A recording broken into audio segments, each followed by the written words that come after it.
विद्यार्थियों, मैं विक्रम सर एक बार फिर आप सभी का पीडीएस के ऑनलाइन ग्रुप में स्वागत करता हूं।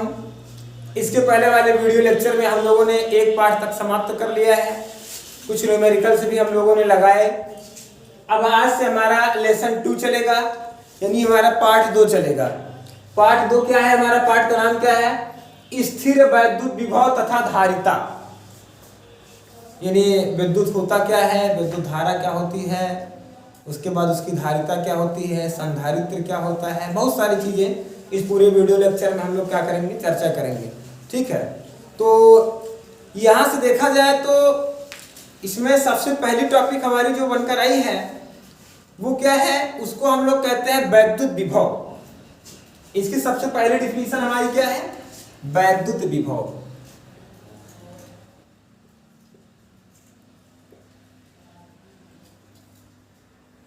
इलेक्ट्रोपोटेंशियल, इसको अंग्रेजी में क्या बोला जाता है? इलेक्ट्रोपोटेंशियल बोला जाता है। आइए थोड़ा सा स्थिति को समझ लेते हैं।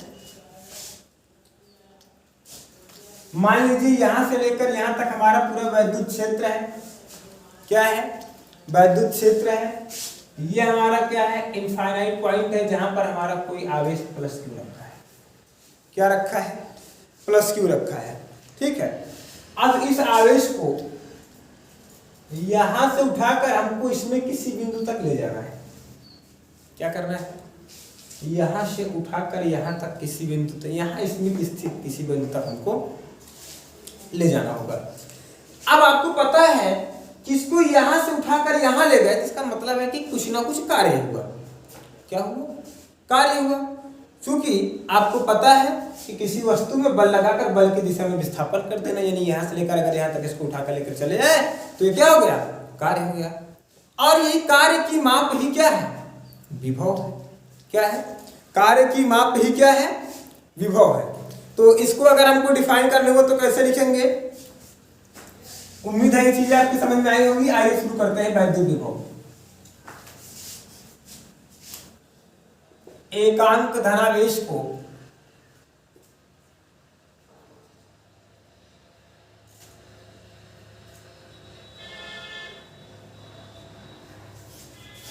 अनंत से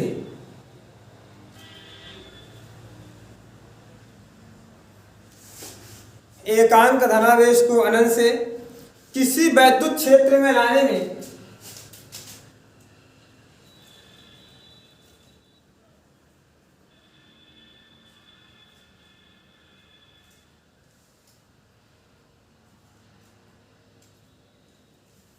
क्या लिखा?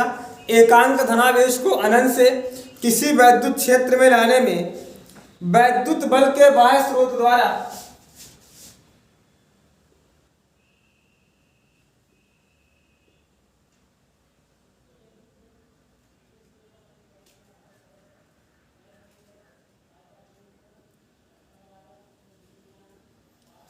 एकांक धनावेश को अनंत से किसी वैद्युत क्षेत्र तक लाने में वैद्युत बल के किसी बाह्य स्रोत द्वारा प्रति एकांक आवेश पर किए गए कार्य को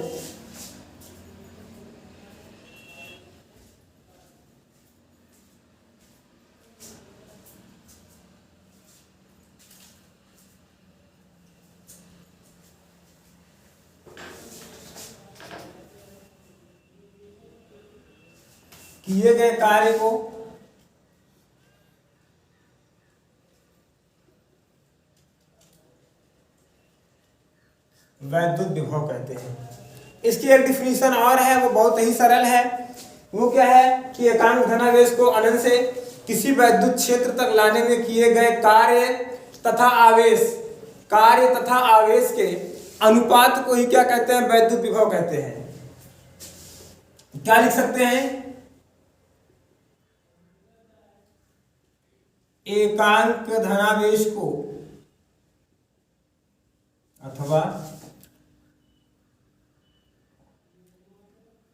अनंत से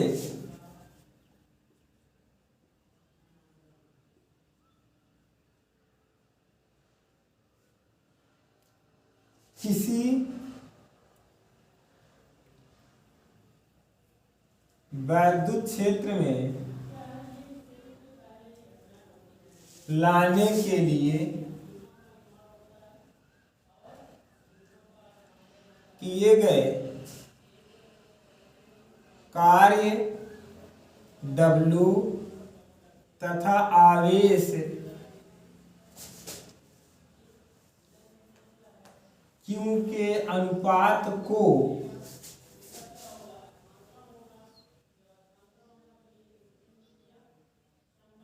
ही वैद्युत विभव कहते हैं।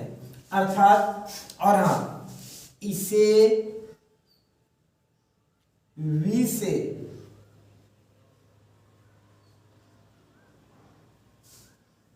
प्रदर्शित करते हैं। किससे प्रदर्शित करते हैं? V से प्रदर्शित करते हैं। एकांक धनावेश को अनंत से किसी वैद्युत क्षेत्र में लाने के लिए किए गए कार्य W तथा आवेश Q के अनुपात को क्या कहते हैं? वैद्युत विभव कहते हैं। अर्थात इसके अकॉर्डिंग अगर हम समझे तो V बराबर क्या हो जाएगा?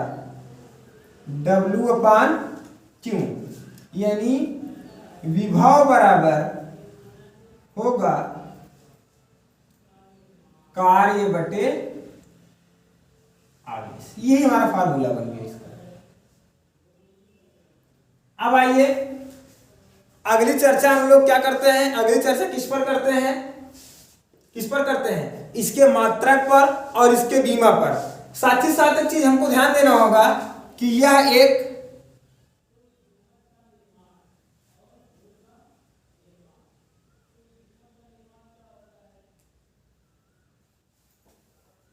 अदिश राशि है। क्या है? यह एक अदिश राशि है। तो आइए अब हम लोग चर्चा किस पर करते हैं? इसका मात्रक निकालते हैं और इसकी बीमा निकालते हैं।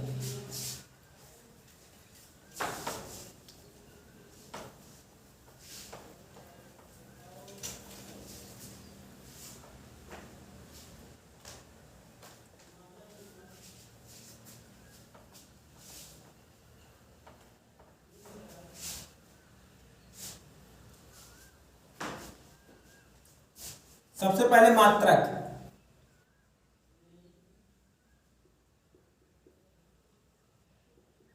V बराबर आपने लिखा W अपान Q। कार्य का मात्रक क्या होता है? जूल होता है, बटे आवेश का मात्रक कूलम। ध्यान देना होगा, जूल भी एक वैज्ञानिक का नाम है, कूलम भी एक वैज्ञानिक का नाम है। तो ये पर क्या बनेगा? जूल प्रति कूलम, ये इक्वल होता है वोल्ट के। किसके होता है? वोल्ट के। विभव का यह मात्रक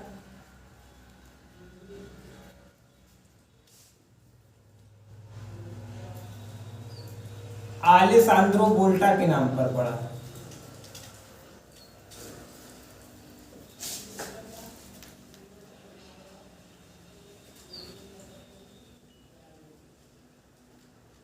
किसके नाम पर पड़ा है मात्रक विभव का?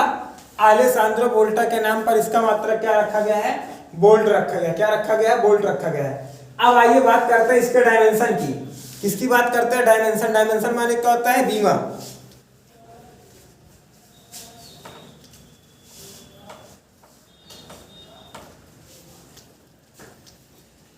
कार्य का मात्रक जूल, बीमा क्या होती है? यम यल स्क्वायर टी की पावर -2। आवेश की बीमा क्या होती है? AT होती है। क्या होती है? AT होती है। तो उसके बाद यहां देखिएगा, यम एल स्क्वायर टी की पावर -2 इंटू ये 80 है। क्या है? 80 है। ये ऊपर जाएगा तो क्या बनेगा? a to the power -1 and t to power -1। अब आपको पता है कि गुणा में घातें जुड़ती हैं। यम है, यम ऐसे रहने दीजिए। यल स्क्वायर टी की पावर यहाँ पर -2 है और यहाँ पर क्या है? -1 है। कुल मिला के यहाँ पर क्या हो जाएगा? -3 हो जाएगा और a की पावर क्या होगा? -1 होगा। ठीक है, समझ गए ना? यम यल स्क्वायर टी की पावर -3 a की पावर -1। तो उम्मीद है कि आपको विभव के बारे में हमने पूरी डिटेल से बता दिया, इसकी 2 परिभाषाएं बताई, इसका मात्रक बता दिया, बीमा बता दिया। उसके बाद हम लोगों ने ये भी जान लिया कि यह एक क्या है, अदिश राशि है। क्या है, यह एक अदिश राशि है, क्योंकि इसमें दिशा बहुत मायने नहीं रखती है। इनमें परिमाण को व्यक्त करने के लिए दिशा की कोई जरूरत नहीं है। तो आज के वीडियो लेक्चर में हम लोग केवल विभव तक ही चर्चा करेंगे। जो भी चर्चा है बस इतनी चर्चा करेंगे। अगर आपको इससे संबंधित इस टॉपिक में कहीं भी कोई प्रॉब्लम है तो आप हमारे कॉन्टैक्ट नंबर 88 58 19 58 65 पर कॉल करके अथवा SMS करके समस्या का समाधान पा सकते हैं। Thank you, that's all. Subscribe now and press the bell icon. Never miss an update.